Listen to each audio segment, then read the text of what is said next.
누가 역사의 주인공인가? 오늘 말씀 제목입니다. 지난주에도 이 말을 해서 여러분이 식상할 수도 있는데 2026년 오늘 이제 1월 25일이잖아요. 한 달이 안 됐는데 와, 정말 국제사회와 대한민국이 너무나 어지러워요. 제가 60년 넘게 살면서 이렇게까지 혼란하고 시끄러운 적은 진짜 없었습니다. 도대체 이 나라는 어디로 흘러가는 걸까요? 국제사회는 또 어디로 가는 걸까요? 베네수엘라, 이란, 이란 지금 2만 명이 죽었다. 정확한 통계도 잘 없어요. 아주 복잡합니다. 자, 이런 복잡한 세상에서 다른 세상을 우리가 다 책임질 수는 없고 신자로서 우리는 어떻게 살아야 할까요? 하는 생각과 이 복잡한 세상 속에서 우리 전능하신 하나님은 무엇을 하고 계실까? 자, 여러분, 뉴스를 보면 답이 안 보여요. 근데 뉴스를 보고 답답한 마음에 하나님의 말씀을 주목하고 묵상하면 선명한 답이 보입니다. 특별히 요사이 매주마다 설교하고 있는 이 다니엘의 말씀을 보면 매우 선명한 말씀이 답이 보여요. 그래서 세상이 왜 이렇게 혼란스러운지, 또 이 혼란스러운 세상에서 신자는 무엇을 바라보고 어떻게 살아야 할지 선명하게 다니엘이 보여주고 있거든요. 그래서 오늘 이제 다니엘 11장까지 왔는데 이 말씀을 통해서 우리 여러분이 하나님께서 보이시는 진리를 제가 선포할 텐데 여러분 이 말씀 통해서 이 복잡한 세상, 혼란한 세상에서 어떻게 살아야 되냐? 그걸 알려면 과연 누가 역사의 주인공이냐? 이걸 알아야 되는데 오늘 말씀에서 제목대로 누가 역사의 주인공인지 발견하시고 중심을 잡고 사시기를 축원합니다. 이미 제가 몇 번이나 반복해서 말씀드렸다시피 다니엘 이 2장 또 건너뛰어서 7장 그리고 8장 또 이제 지금 보고 있는 11장까지 다니엘 이 말씀은 하나님께서 다니엘을 통해서 반복적으로 미래에 일어날 일을 보여주고 계셔요. 근데 이 미래에 일어날 일을 보여주는 것이 패턴이요 1번, 2번, 3번, 4번 이렇게 순서로 보여주고 있는 것이 아니라 2장, 7장, 또 8장, 11장에 건너는 이야기가 이렇게 저를 보세요. 1번, 2번, 3번, 4번이 아니라 1A, 1B, 1C, 1D 이렇게 보여주는 거예요. 똑같은 이야기를 같은 듯 다르게 표현과 환상을 바꾸지만 결국은 같은 이야기를 계속 말해주고 있다 이 말씀이에요. 근데 이 이야기가요 사실은 바벨론, 바사, 헬라, 로마 그리고 그리스도의 나라 이렇게 되는데 다니엘 시대부터 시작해서 로마 시대까지 이야기를 말하고 있어요. 근데 들여다 보면 앞뒤가 안 맞아. 왜 안 맞지? 하고 보니까 다니엘 BC 538년부터 로마 AD 70년까지 이야기를 말하는 것 같은데 가만히 보니까 사실은 다니엘부터 이 로마 시대를 건너 신약 시대를 건너 예수 그리스도의 재림 이후까지 완전한 이야기를 여기에 이걸 표성으로 보여주고 있는. 제가 이런 말을 자주 한 기억합니까? 구약 선지자들의 예언은 2중 3중 성취를 이게 담아서 예언하고 있다. 그 시대 이사야면 이사야 시대, 예레미야면 예레미 시대 이야기를 하는 것 같은데 가만히 들여다보니까 바벨론 포로와 바사 때 포로 기간까지 이야기를 다 하고 있고 그 이야기를 하는 것 같은데 들여다보니까 정확하지가 않네. 결국은 이것은 영원한 주님의 나라의 회복까지를 동시에 말하고 있다. 제가 여러 번 이야기했습니다. 그래서 다니엘 2장 7장, 8장, 11장 이야기를 확장해서 더 길게 반복적으로 또 말해주는 성경인데 그게 요한계시록이다. 제가 이제 말씀을 드렸어요. 그러므로 요한계시록을 다짜고짜 읽기보다 그럼 이게 뭔 말이야? 무슨 판타지야? 이렇게 하는데 이걸 읽고 제대로 이해하려면 먼저 다니엘 이야기는 짧잖아요. 요한계시록은 길고 다니엘 얘기는 비교적 간단하고 요한계시록은 뭐가 굉장히 복잡한 느낌이 드니까 비교적 간단해 보이고 짧아 보이는 이 다니엘 이야기를 잘 읽고 이해한 다음에 요한계시록을 보면 보이는 거예요. 근데 이걸 안 읽고 읽으면 보잉하고 막 헷갈리기만. 그런 의미로 우리가 지금 다니엘을 잘 보고 있는데 이걸 잘 이해하고 나서 이제 요한계시록을 보면 결국 하나님이 뭘 하시려는가 이게 보인다는 말씀이고, 그게 보이면 지금 2026년에 연초부터 막 일어나고 있는 복잡하고 정신없는 이야기, 이게 무슨 이야기야? 어떤 이야기의 파편인가를 알아야 돼. 우리가 소설 읽을 때에 소설 서론부터 저쪽까지 알고 읽으면 이게 흘러가는 이야기를 알겠는데 어느 한 번 잘라면 이게 무슨 이야기냐? 지금 2026년에 뭔 일이 벌어지고 있냐는 하나님이 계속해서 전 역사에서 뭐하고 계신가를 알아야 되는데 그걸 아는 방법이 뭐냐? 여기 다니엘 11장에 잘 나와 있다는 말씀입니다.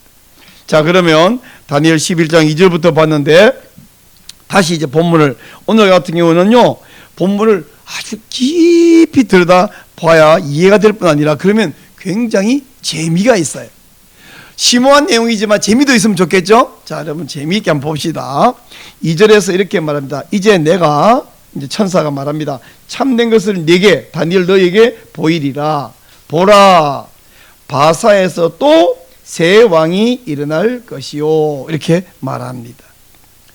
자, 지금은 누가 왕이냐? 뭐 고레스가 왕이에요. 고레스 제3년에 벌어진 일이니까요.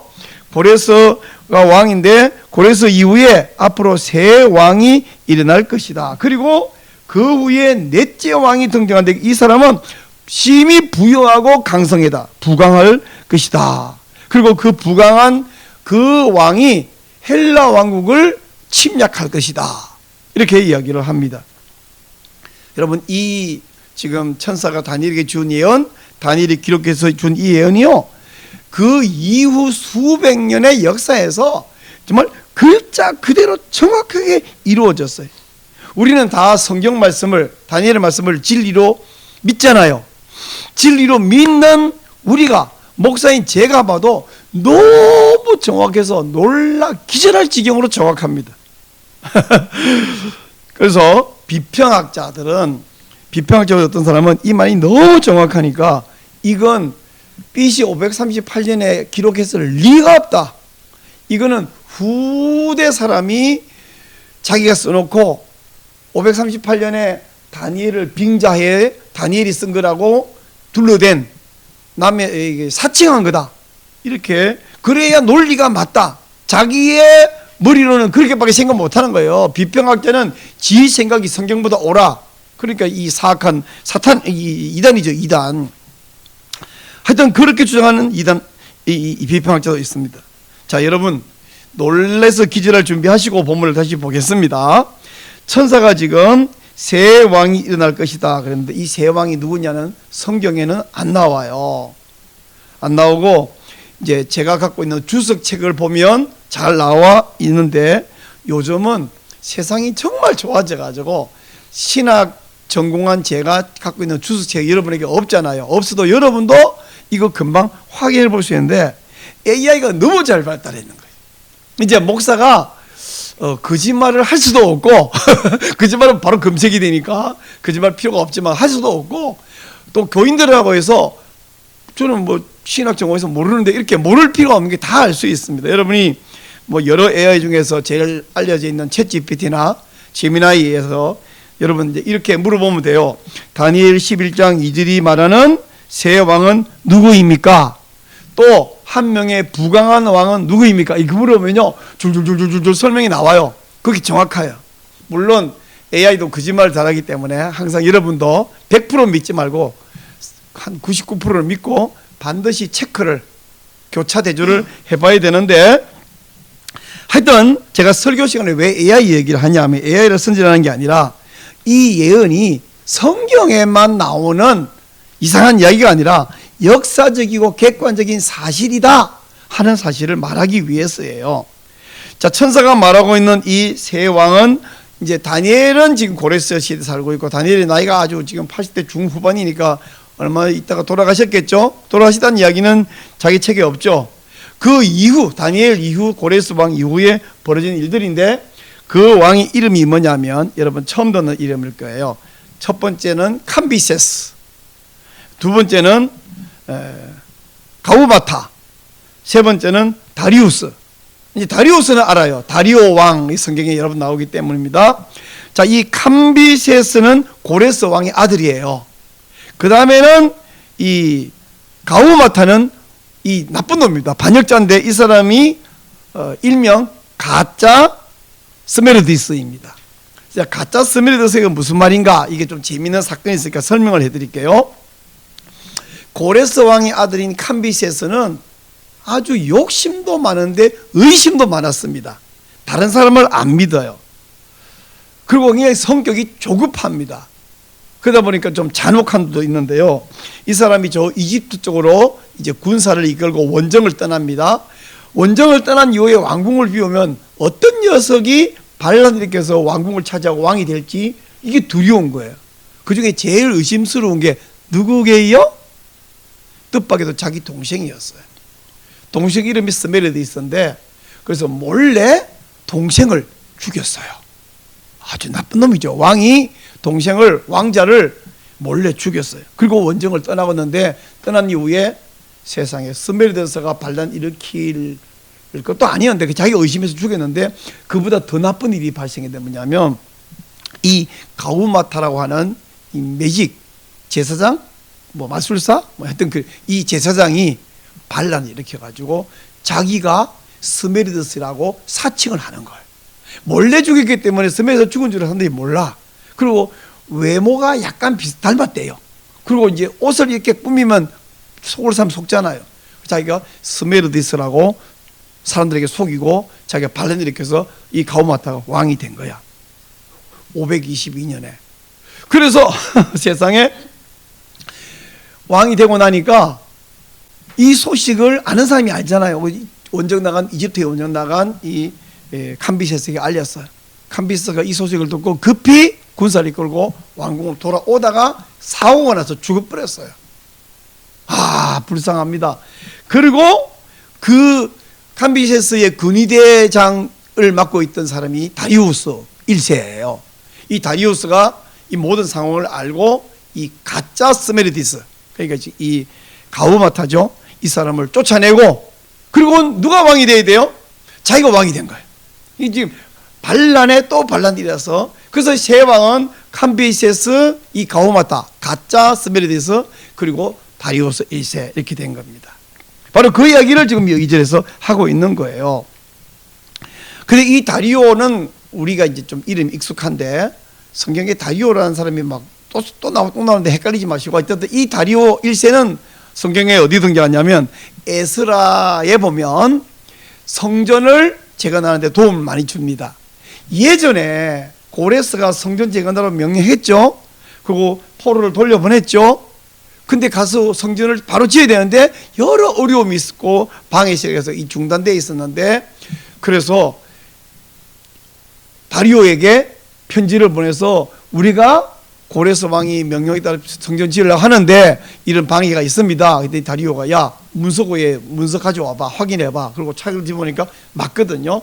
그래서 고레스의 명령. 사실은 다리오는 고레스의 어떤 혈통적 직계는 아니야. 그러나 그 나라의 후계자이기 때문에 고레스 명령에 따라서 도와줘라, 방해하지 마라, 이렇게 해서 성전을 짓는 데 굉장히 도움을 준 그런 사람이 바로 이 다리오 왕입니다.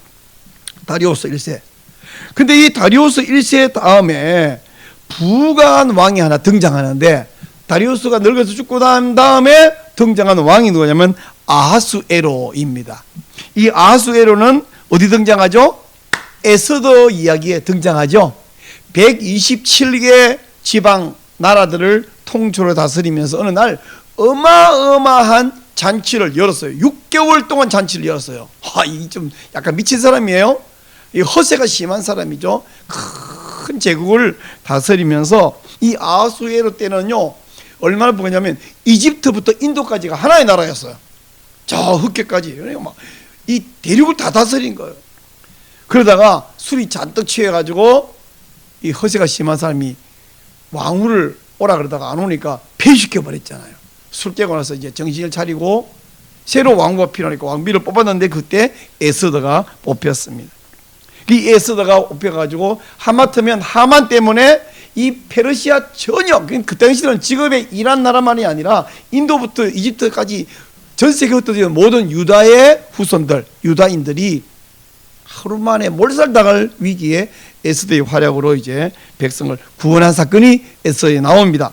바로 그 아하수에로, 여기는 아하수에로라는 이름은 안 나오고 뭐 다리오라는 이름은 안 나오고 새 왕이 나오고 또 부강한 한 왕이 나올 것이다, 이렇게만 말하고 있습니다.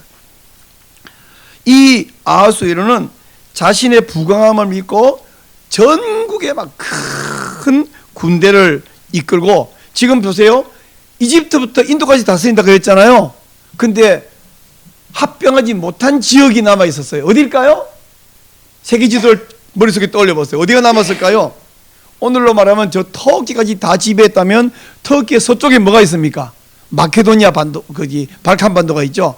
마케도니아와 아카야, 오늘날 그리스입니다. 그 헬라를 정복을 못한 거예요.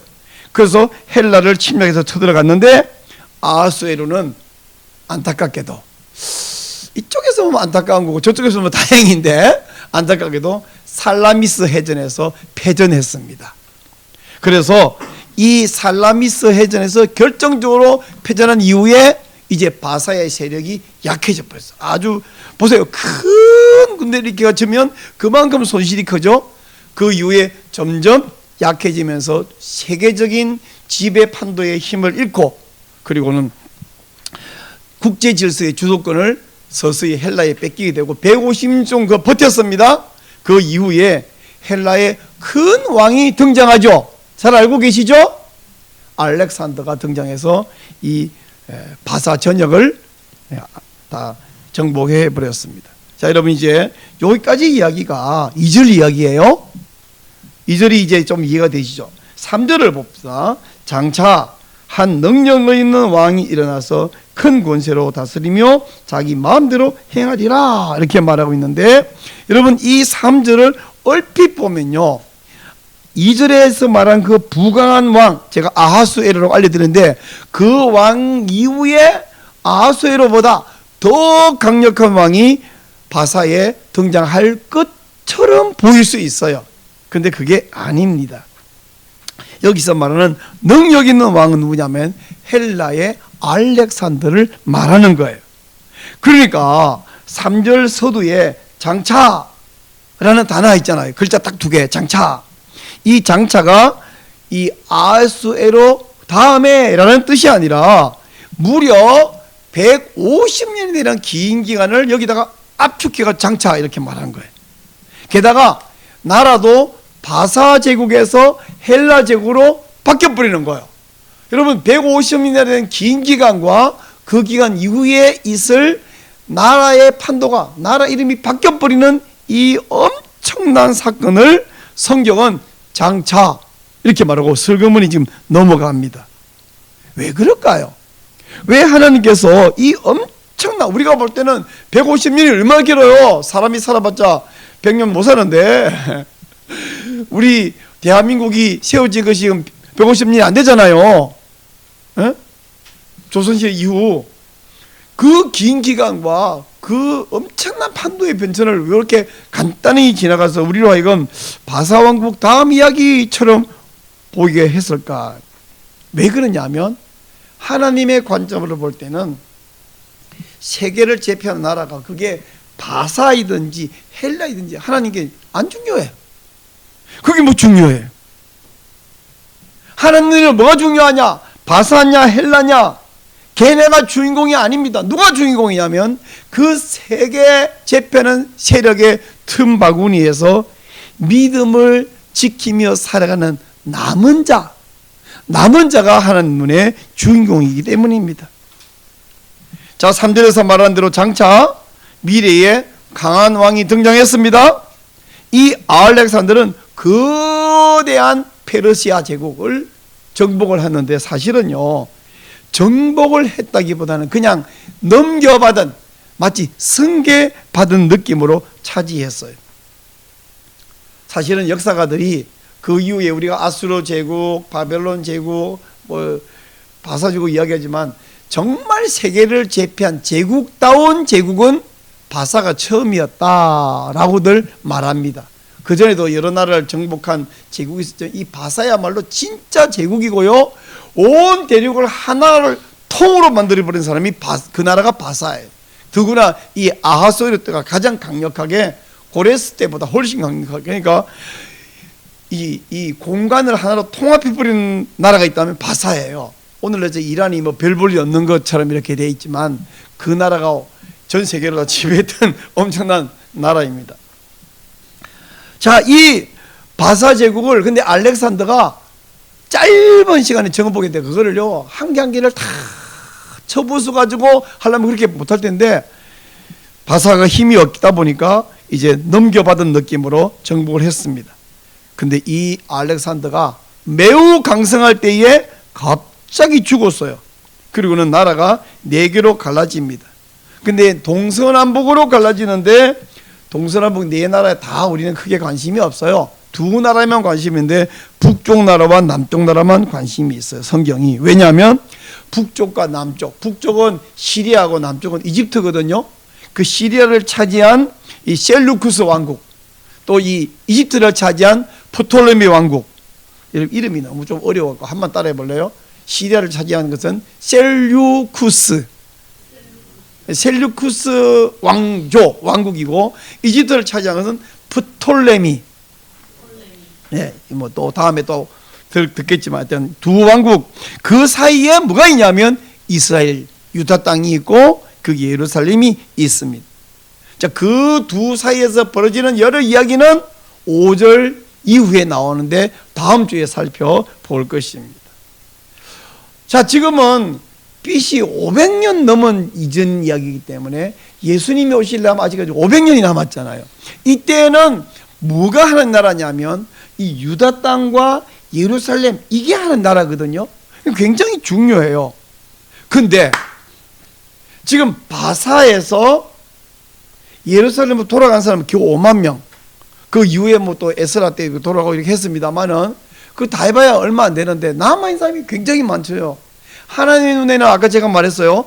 헬라냐 바사냐가 아니라 남은 자가 주인공이라 그랬는데, 예루살렘으로 돌아간 사람도 남은 자지만 바사에 남아있는 사람도 하나님 눈에 남은 자다. 어디에 살고 있냐 보다 어떻게 살고 있냐가 더 중요해요.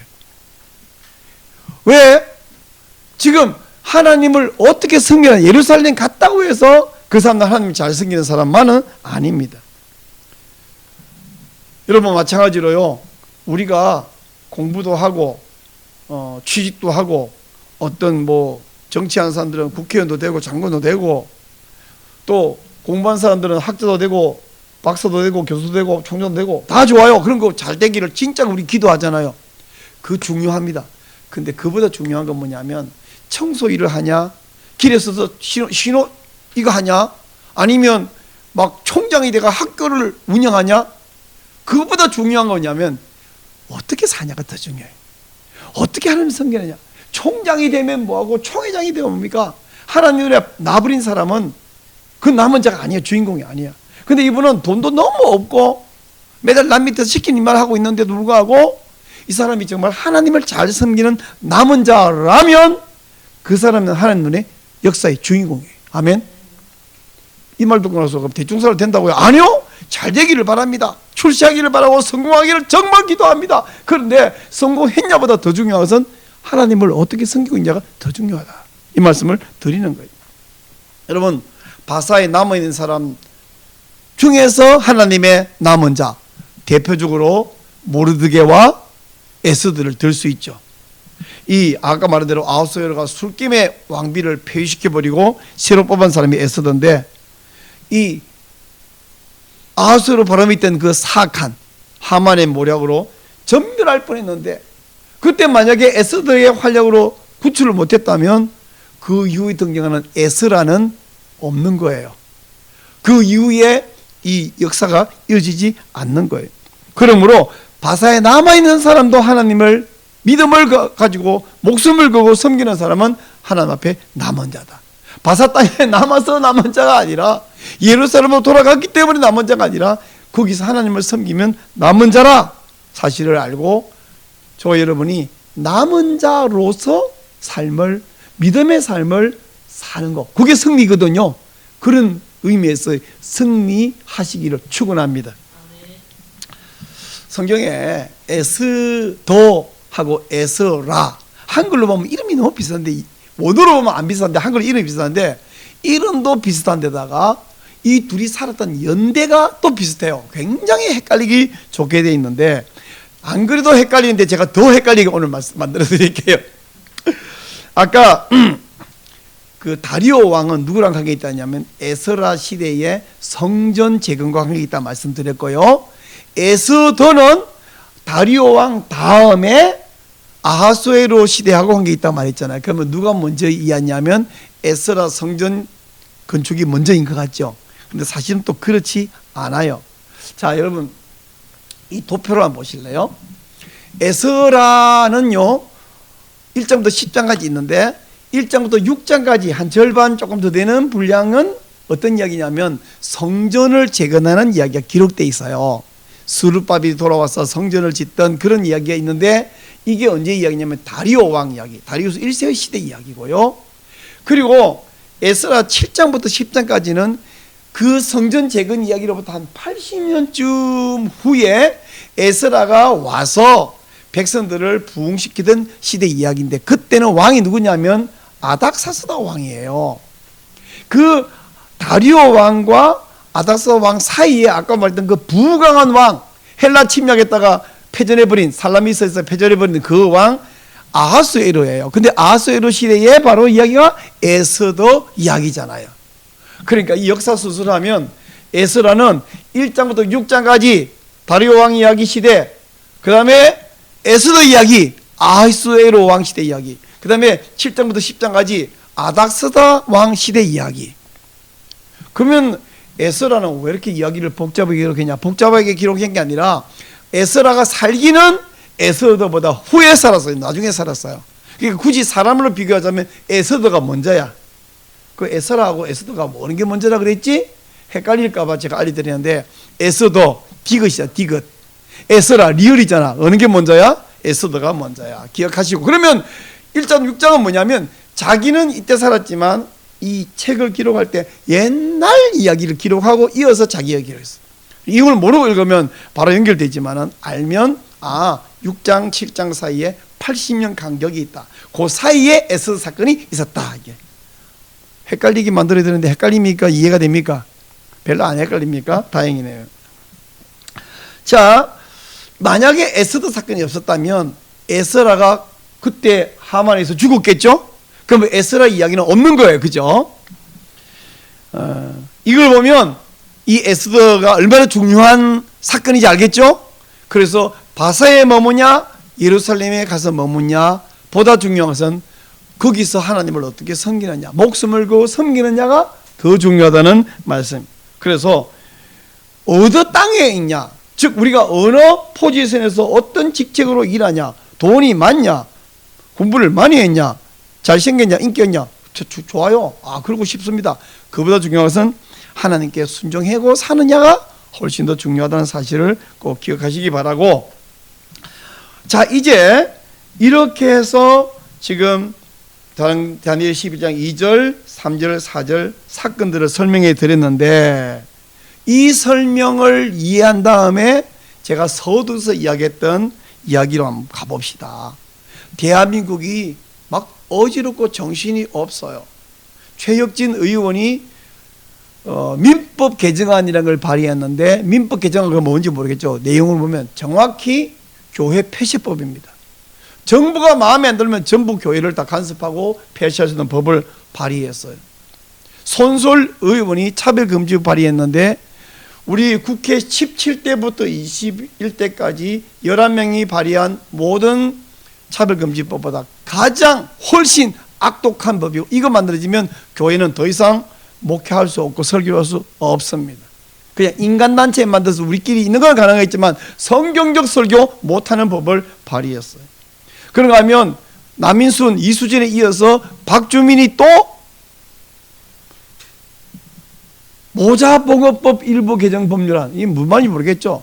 그냥 그 내용이 조건도 없고 기한도 제한 없는 무조건 무기한 낙태 가능, 낙태 허용법을 발의했습니다. 게다가 상담자에게서 상담만 받고 나면 의사에게 나 낙태해 주세요. 근데 의사가 양심적으로 난 그거 못해요. 안 돼요. 그 처벌받습니다. 사람을 살리는 의사에게 죽여달라고 말하는데 그것도 만상 태아를 낙태해달라는데 거절하면 의사가 처벌받는 그런 법이 박주민의 법입니다. 대한민국이 어디로 가는 거예요? 그런가 하면 이 전 세계는 어디로 가는 거예요? 트럼프는 뭐 하고 있고 시진핑이는 뭐, 어제 시진핑과 그 2인자와의 싸움에서 2인자가 지금 숙청당했다는 소식이 떠올랐어요. 저기 러시아와 우크라이나 지금 뭐 하고 있는 거예요? 도대체 세계가 어디로 흘러가고 있는 거예요?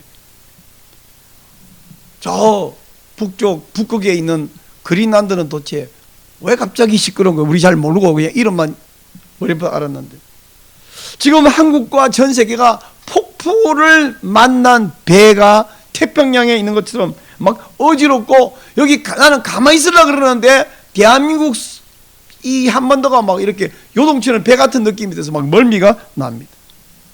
여러분, 요나가 탄 다시스 행배는 요동친 이유가, 풍랑하는 이유가 요나 때문이에요. 요나만 던져니까 갑자기 조용해졌습니다. 그럼 지금 대한민국에서 누구를 집어 던져버려야 대한민국이 조용해질까요?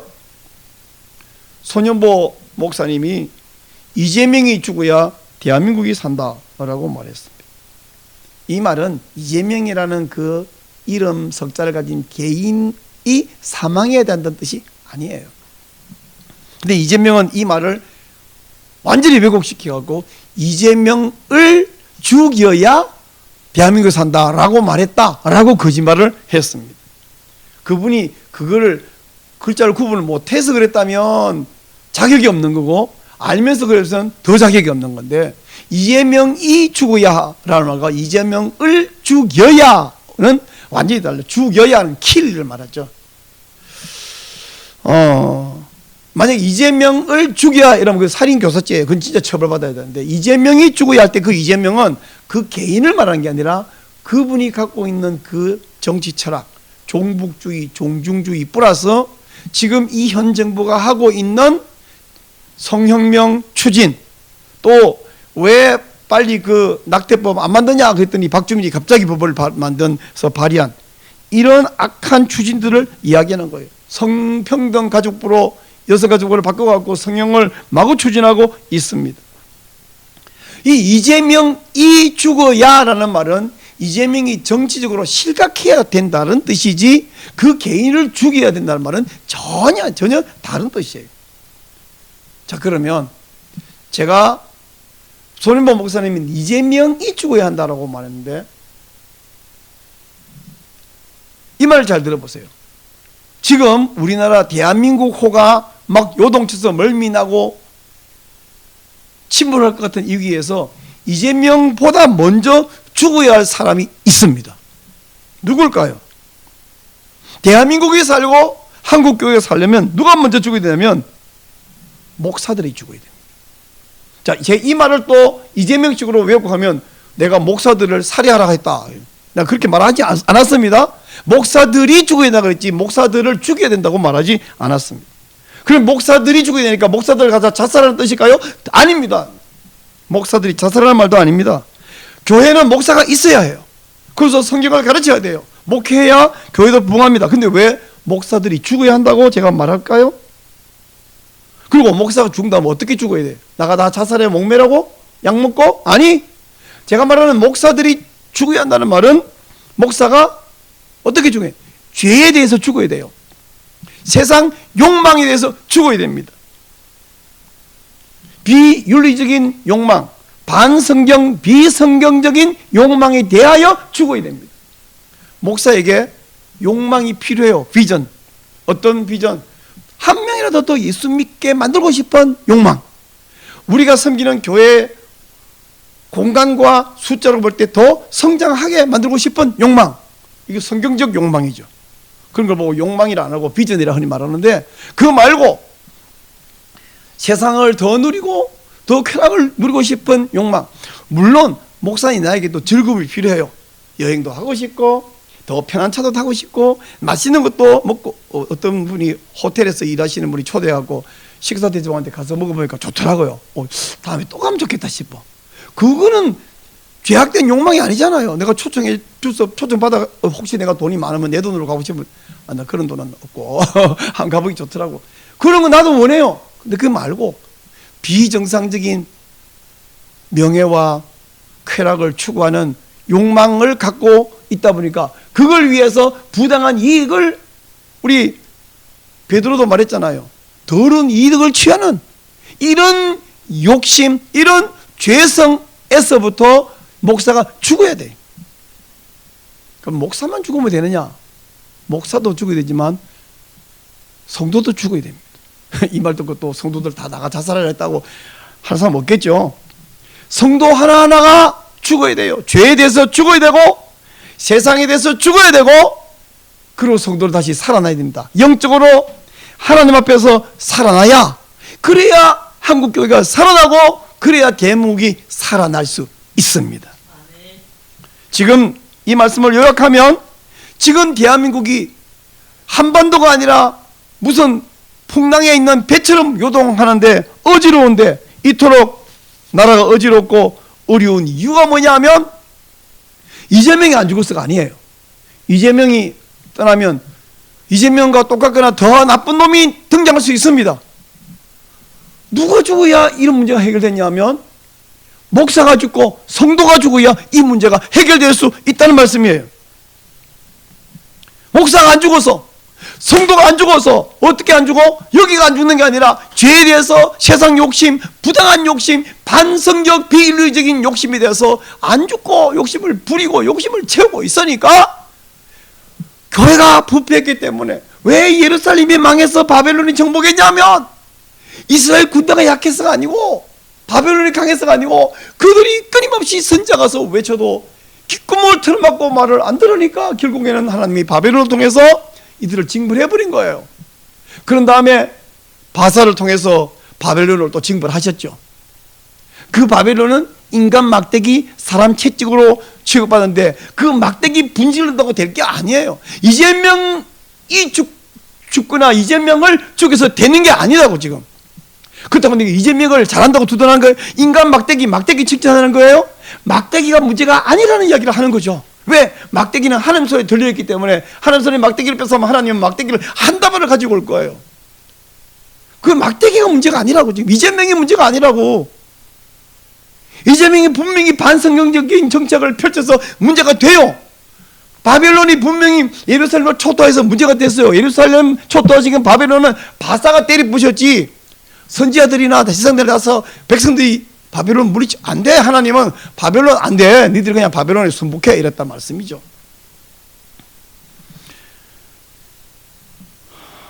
성도들이 한편으로는 살아계신 하나님 믿는다는데 한편으로는 안 믿어. 왜 불순종하며 왜 최상이 되냐면 진짜로는 하나님께서 듣긴 들었는데 정말로 안 믿기 때문이에요. 제가 믿는다는 말을 자주 이렇게 하잖아요. 어떤 주식 전문가가 A라는 주식이 다음 한 달 후에 10배 오릅니다. 이렇게 누가 말했다고 쳐. 근데 그 말을 내가 믿겠어? 안 믿어요. 근데 진짜 믿는다면 어떻게 하겠어? 있는 돈 없는 돈 투자해서 다 삽니다. 안 사면 안 믿는 거예요. 사면. 그러니까 믿으면 행동한다니까?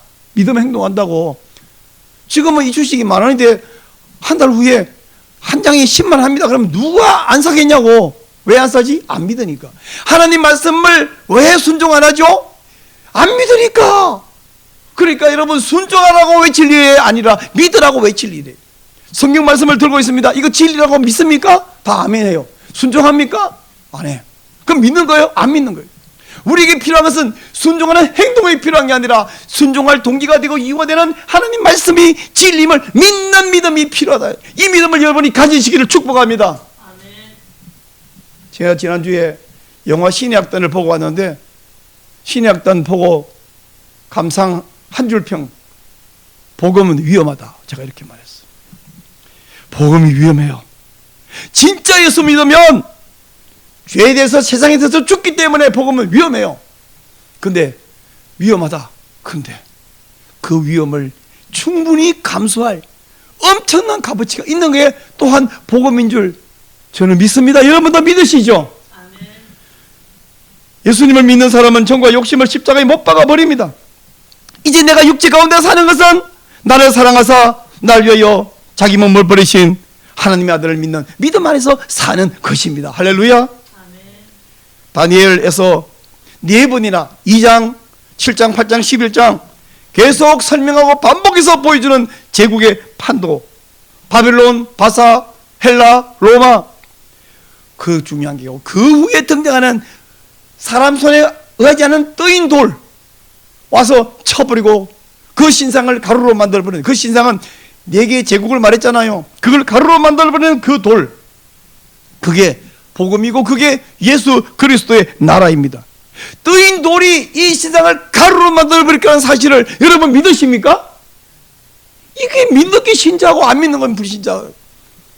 근데 떠인 돛이 가루로 만들어버릴 그 신상에 그렇게 목숨을 걸 일이냐고, 그걸 두려워할 일이냐고요. 여러분, 바벨론, 바사, 헬라, 로마.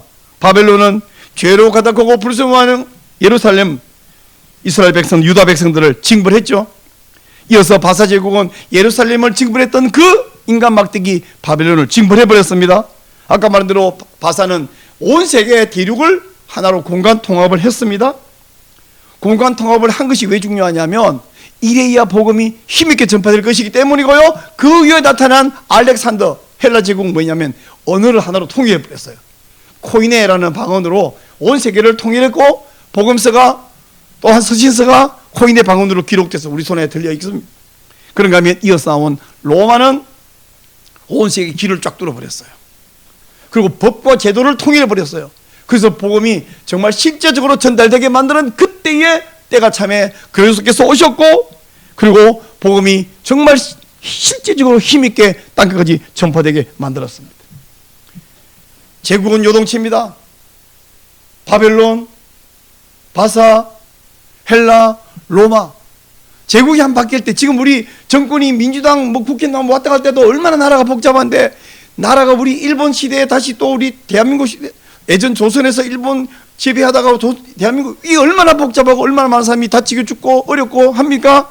보통 일이 아니에요. 근데 그 제국이 요동칠 때에 하나님은 한 번도 이스라엘을 다시 그 옛날 다윗과 솔로몬 시대의 제국처럼 부강하게 만들어 주신 적이 없어요. 유대인들은 메시아가 오면 그때 다윗 솔로몬처럼 나라가 부강하게 되리라 기대하면서 메시아여 오시옵소서라고 기대하고 있었지만 하나님은 그렇게 만들지 않았고요. 그 제국 안에서 하나님 말씀을 전하도록 하셨습니다. 역사적으로 볼 때 하나님 눈에는 남은 자, 그 남은 자를 통해서 복음과 교회를 유지하셨습니다. 국가의 체제가 요동칠 때 하나님은 남은 자에게 그 속에서 복음과 교회를 지키라고 사명을 주셨어요. 그래서 뭐 예루살렘 망하고 바벨론 망하고 바사 망하고 그 모든 걸 지켜본 사람이 다니엘이거든요. 소년 시절에 예루살렘 망한 것을 봤어요. 그리고는 바벨론이 망한 것을 봤어요. 바사가 망한 것을 안 봤을 거예요. 근데 나라들은 아무리 망해도, 예루살렘이 망하고 성전이 망해도 뭐는 안 망하냐면 교회는 망하지 않습니다. 교회는 안 망해요. 그러면 누가 역사의 주인공일까요? 민주당이 아닙니다. 국힘당이 아니에요. 역사의 주인공은 조선도 아니고 일본도 아니고 대한민국도 아닙니다. 트럼프가 주인공일까요? 아니에요. 트럼프 4년짜리예요. 누가 주인공이에요? 푸틴이 주인공일까요? 시진핑이 주인공이에요? 김정은이 주인공이 아닙니다. 누가 주인공이냐? 문재인, 윤석열, 이재명 주인공 아니면 누가 주인공이냐? 남은 자가 주인공입니다. 남은 자. 누구야? 그게 저예요. 그게 여러분입니다. 우린 남은 자예요. 이 엄청난 사실을 모르고 살면 신자답게 살 수가 없습니다. 저와 여러분은 죄에 대해서, 세상에 대해서, 사탄의 유혹과 충동에 대해서 죽고, 하나님에 대해서, 진리의 말씀인 성경에 대해서 살아나고 깨어나서 남은 자의 사명을 감당해야 됩니다. 남은 자의 사명. 여러분, 우리 조선시대에 유교가 지배할 때 유교의 4대 덕목 뭔지 아시죠? 인의예지. 인의예지. 우리 사대문 이름이 인의예지로 연결되어 있는데요, 인의예지가 결핍된, 어느 부분이 결핍된 사람을 욕을 할 때 4가지가 부족하다. 흔히 이제 4가지 없는 사람 이렇게 욕합니다.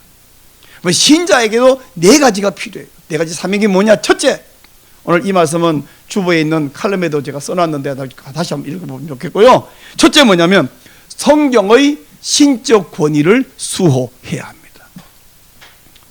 여러분, 성경이 하나님의 씀 아니라면 신앙생활 할 필요가 없는 거예요. 교회 올 필요도 없고 하나님 순종할 필요 없어요. 성경이 하나님 말씀이다. 이거 허무는 사악한 사람들이 이 시대에 있습니다. 그러므로 성경의 신적 권위를 수호해야 되고, 두 번째는 성경적 가치관을 수호해야 됩니다. 성경을 믿는데 오늘날 이 행정부가, 이 입법부가 성경적 가치를 마구 허물고 있잖아요. 이거 우리가 수호해야 돼요. 뛰쳐나가요. 그런 의미에서 이번 금요일 1월 30일에는 우리 국회에서 다 함께 모여서 손소래 이 차별금지법 절대 안 된다 외칠 텐데, 나는 바쁜데, 날씨 추운데. 맞아요. 그 나오시는 분들도 추워요. 그 나오시는 분들도 바쁩니다. 우리 박강수 목사님이 농담으로 저는 뭐 시간이 남았고 왔습니다 이러는데, 그분이 얼마나 바쁜 걸 대한민국이 다 알잖아요. 시간 내서 나 한 명이라도 더 현장에서 외치리라. 세 번째는 순수 복음을 전파해야 돼요. 이 순수 복음이란 말은 십자가 부활 복음이에요. 십자가 부활 빼고 복지만 나눠주는 것은 복음이 아닙니다. 그건 중요한 것이지만 생명 살리는 일은 아니에요. 네 번째는 내가 거룩한 삶을 살아야 돼요. 우리가 선행으로 구원받지 않습니다. 그러나 믿음을 정말 가진 사람은 성경적, 성결한, 거룩한 삶을 사는 거죠. 이 4가지가 남은 자가 지켜야 될 일이고 우리가 완수해야 될 사명입니다. 사랑하는 여러분, 여러분 스스로를 별 볼 일 없는 사람, 그냥 그런 사람, 시시한 사람으로 생각하는 것은 겸손한 게 아니라 하나님을 무시하는 것이고요. 하나님께서는 어디에서 어떤 직책, 나이가 몇 살, 돈이 얼마 아무 상관없습니다. 하나님께 순종하는 그 사람, 그 구석에서 그 현장에서 하나님께 순종하는 그 사람을 각각 남은 자로 여러 곳에 포진시켜 놓았는데, 오케스트라 아시죠? 피콜로가 자기 생각할 때 너무 소리가 쬐끄만 하고, 나는 소리 내본들 뭐 이 소리 묻혀가서 날 것 같아가지고 주자가 어느 날 에이씨 안 불어 이러고 안 불어버렸대요. 근데 이 지휘자가 딱 멈추더래. 야, 피콜로 어디 갔어? 예? 자기 소리가 못 들었는데 지휘자는 듣고 있는 거예요. 우리 아들 작곡가 최찬 그 미시한 소리 다 듣는다고 그러는데 나는 안 들리는데, 우리 지휘자가 피콜로 소리를 듣는데 하나님이 나를 못 보시겠어요? 나 같은 거는 뭐 있어나 없어나 표 안 나야지 뭐. 아니에요. 피콜로 소리가 지휘자에게 없으면 오케스트라를 멈춰버린다고요. 나 같은 거 없어가 되는 게 아니고, 큰 자동차가 작은 핀 하나 없으면 차가 멈춰버려요. 여러분, 작은 핀이나 큰 볼트나 상관없습니다. 중요합니다. 누가 주인공이라고? 내가. 왜? 내가 남은 자이기 때문에. 그렇다면 남은 자로 살아가는 저와 여러분 되시기를 주님의 이름으로 축원합니다.